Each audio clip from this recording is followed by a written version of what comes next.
नमस्कार। ये महाभारत कथा पूरी तरह से वेद व्यास महाभारत के ऊपर आधारित है। यदि आप इसका निरंतर श्रवण करते रहना चाहते हैं तो इस चैनल को सब्सक्राइब जरूर कर लें और आगे आने वाले सभी पॉडकास्ट के नोटिफिकेशन के लिए बेल आइकन को भी जरूर से प्रेस कर दें। अब हम सुनेंगे चक्रव्यूह का निर्माण और अभिमन्यु की प्रतिज्ञा। संजय कहते हैं, राजन, उस दिन अमित तेजस्वी अर्जुन ने हमारी सेना को पराजित कर युधिष्ठिर की रक्षा की और द्रोणाचार्य का संकल्प सिद्ध नहीं होने दिया। दुर्योधन शत्रुओं का अभ्युदय देखकर उदास और कुपित हो रहा था। दूसरे दिन सवेरे उसने सब योद्धाओं के सामने प्रेम और अभिमान पूर्वक द्रोणाचार्य से कहा, द्विजवर, निश्चय ही हम लोग आपके शत्रुओं में से है। तभी तो कल आपने युधिष्ठिर को निकट आ जाने पर भी कैद नहीं किया। शत्रु आपकी आंखों के सामने आ जाए और आप उसे पकड़ना चाहें तो संपूर्ण देवताओं को साथ लेकर भी पांडव लोग आपसे उसकी रक्षा नहीं कर सकते। आपने प्रसन्न होकर पहले मुझे वरदान तो दे दिया, किंतु पीछे उसे पूर्ण नहीं किया। दुर्योधन के ऐसा कहने पर आचार्य द्रोण ने कुछ खिन्न होकर कहा, राजन, तुम्हें ऐसा नहीं समझना चाहिए। मैं तो सदा तुम्हारा प्रिय करने की चेष्टा करता हूँ, किंतु क्या करूँ, अर्जुन जिसकी रक्षा करते हों उसे देवता, असुर, गंधर्व, सर्प, राक्षस तथा संपूर्ण लोग भी नहीं जीत सकते। जहाँ विश्व विधाता भगवान श्री कृष्ण और अर्जुन है, वहाँ शंकर के सिवा और किसका बल काम दे सकता है। तात, इस समय तुमसे सत्य कहता हूँ, ये कभी अन्यथा नहीं हो सकता। आज पांडव पक्ष के किसी एक श्रेष्ठ महारथी का नाश करूंगा। आज वो व्यूह बनाऊंगा जिसे देवता भी नहीं तोड़ सकते। लेकिन अर्जुन को तुम किसी भी उपाय से यहाँ से दूर हटा दो। युद्ध के विषय की कोई भी कला ऐसी नहीं है जो अर्जुन को ज्ञात न हो अथवा वे उसे कर न सके। उन्होंने युद्ध का संपूर्ण विज्ञान मुझसे तथा दूसरों से जान लिया है। द्रोण के ऐसा कहते ही संसप्तकों ने अर्जुन को पुनः युद्ध के लिए ललकारा और वे उन्हें दक्षिण दिशा की ओर हटाकर ले गए। उस समय अर्जुन का शत्रुओं के साथ ऐसा घोर युद्ध हुआ जैसा पहले न तो कभी देखा गया और न सुना गया। महाराज, इधर आचार्य द्रोण ने चक्रव्यूह का निर्माण किया। उसमें अनेकों इंद्र के समान पराक्रमी राजाओं को सम्मिलित किया और उस व्यूह के अरों के स्थान पर सूर्य के तुल्य तेजस्वी राजकुमारों को खड़ा किया। राजा दुर्योधन इसके मध्य भाग में खड़ा हुआ। उसके साथ महारथी कर्ण, कृपाचार्य और दुशासन थे। व्यूह के अग्रभाग में द्रोणाचार्य और जयद्रथ खड़े हुए।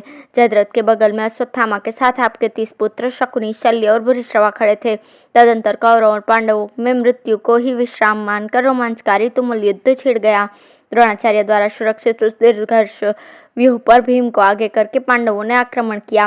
सात्यकी, चेकितान, धृष्टद्युम्न, कुंतीभोज, द्रुपद, अभिमन्यु, क्षत्रवर्मा, बृहच्छत्र, चेदिराज, धृष्टकेतु, नकुल, सहदेव, घटोत्कच, युधामन्यु, शिखंडी, उत्तमौजा, विराट, द्रौपदी के पुत्र, शिशुपाल का पुत्र, कैकेयी राजकुमार और हजारों संजयवंशी क्षत्रिय, ये तथा और भी बहुत से रणोन्मत्त योद्धा युद्ध की इच्छा से सहसा द्रोणाचार्य के ऊपर टूट पड़े।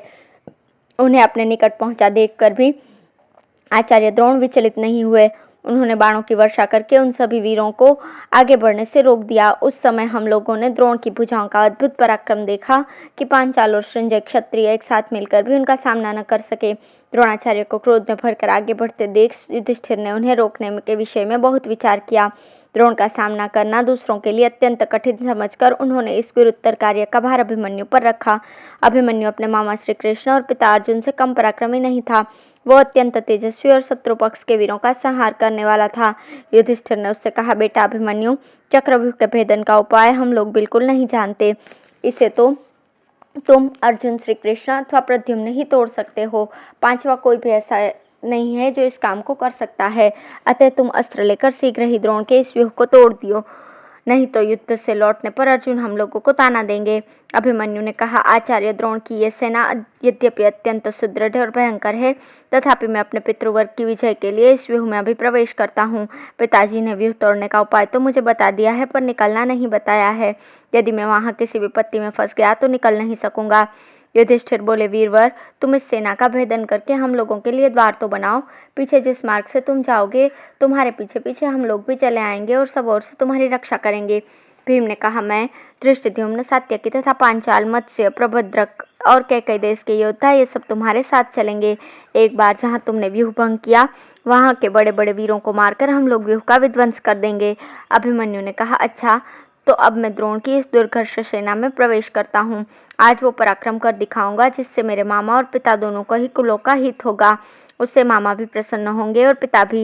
यद्यपि मैं बालक हूँ तो भी संपूर्ण प्राणी देखेंगे कि मैं किस तरह आज अकेले ही शत्रु सेना को काल का ग्रास बनाता हूँ।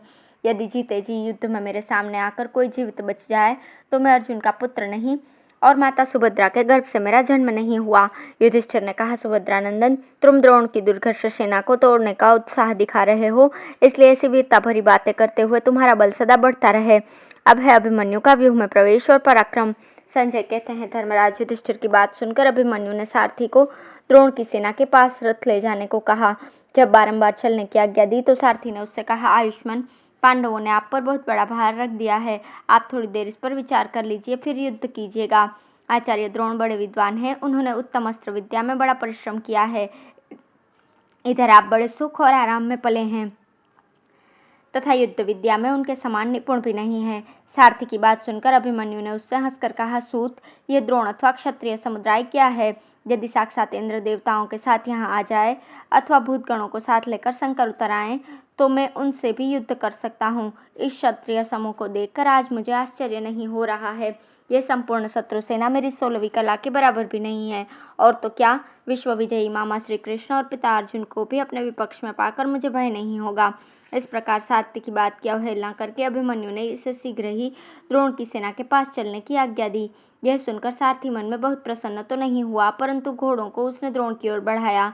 पांडव भी अभिमन्यु के पीछे पीछे चले। उसको आते देखकर कौरव पक्ष के सभी योद्धा द्रोण को आगे करके उसका सामना करने के लिए डट गए। अर्जुन का पुत्र अर्जुन से भी बढ़कर पराक्रमी था। वो युद्ध की इच्छा से द्रोण आदि महारथियों के सामने इस प्रकार जा डटा जैसे हाथियों के आगे सिंह का बच्चा हो। अभिमन्यु अभिव्यूह की ओर 20 ही कदम बढ़ा था कि कौरव योद्धा उसके ऊपर प्रहार करने लगे।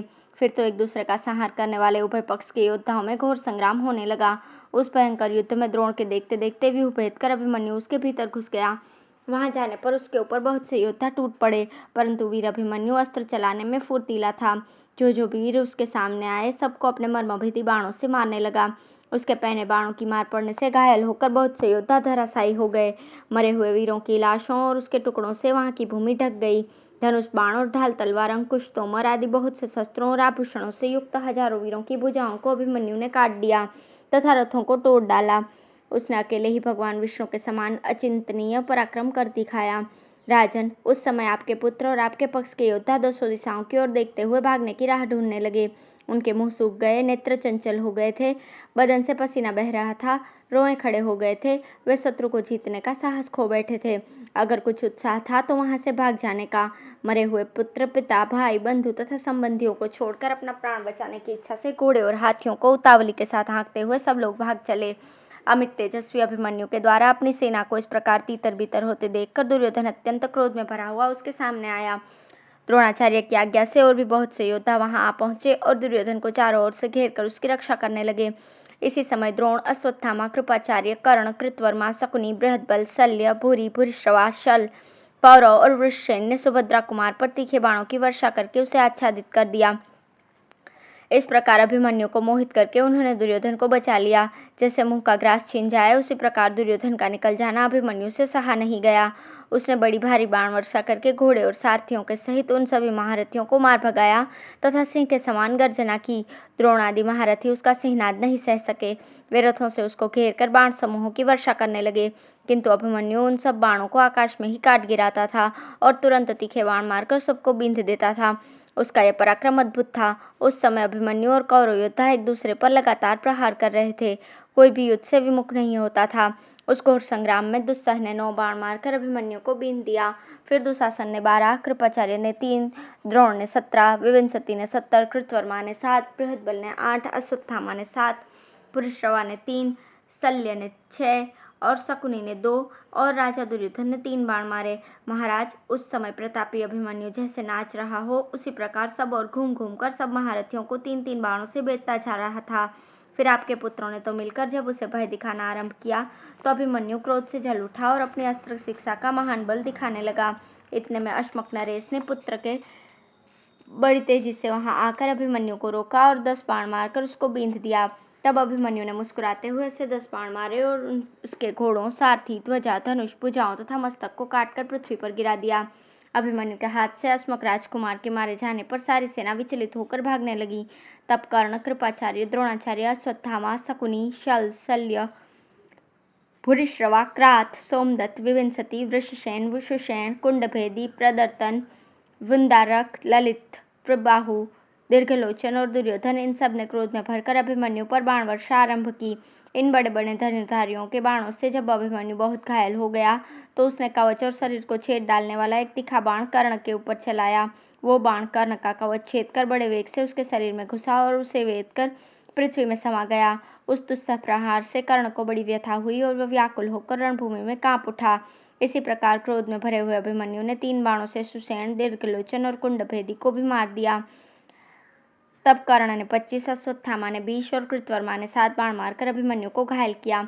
उसके संपूर्ण शरीर में बाण छिदे हुए थे, फिर भी वो पाशधारी यमराज के समान रणभूमि में विचर रहा था। शल्य को अपने पास ही खड़ा देखकर अभिमन्यु ने बाणों की वर्षा से उन्हें ढक दिया और आपकी सेना को डराते हुए उसने भीषण गर्जना की। उसके मर्मभेदी बाणों से घायल हुए राजा शल्य रथ के पिछले भाग में जा बैठे और मूर्छित हो गए। शल्य की यह अवस्था देखकर संपूर्ण सेना आचार्य द्रोण के देखते देखते भाग चली। उस समय देवता, पीतर, चारण, सिद्ध, यक्ष तथा मनुष्य अभिमन्यु का यशोगान करते हुए उसकी प्रशंसा कर रहे थे। शल्य का एक छोटा भाई था।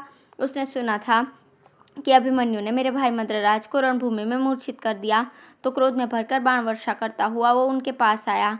आते ही 10 बाण मारकर उसने अभिमन्यु के घोड़ों और सारथी सहित घायल कर दिया। फिर बड़े जोर से गर्जना की। तब अर्जुन कुमार ने बाणों से उसके घोड़े, छत्र, ध्वजा, सारथी, जुआ, बैठक, पहिया, धुरी, भाथा, धनुष, प्रत्यंचा, पताका, पहियों के रक्षक एवं रथ की सब सामग्री को खंड खंड करके उसके हाथ, पैर, गला और मस्तक भी काट गिराए। तब तो उसके अनुचर अत्यंत भयभीत होकर सब दिशाओं में भाग गए। अभिमन्यु के उस अद्भुत पराक्रम को देखकर सब उसे शाबाशी देने लगे। उस समय वो दिव्य अस्त्रों से शत्रु सेना का संहार करता हुआ चारों दिशाओं में दिखाई दे रहा था। उसके इस अलौकिक कर्म को देखकर आपके सैनिक कांपने लगे। इसी समय आपका पुत्र दुशासन बड़े जोर से गरजा और क्रोध में भरकर बाणों की वर्षा करता हुआ सुभद्रा कुमार पर चढ़ाया।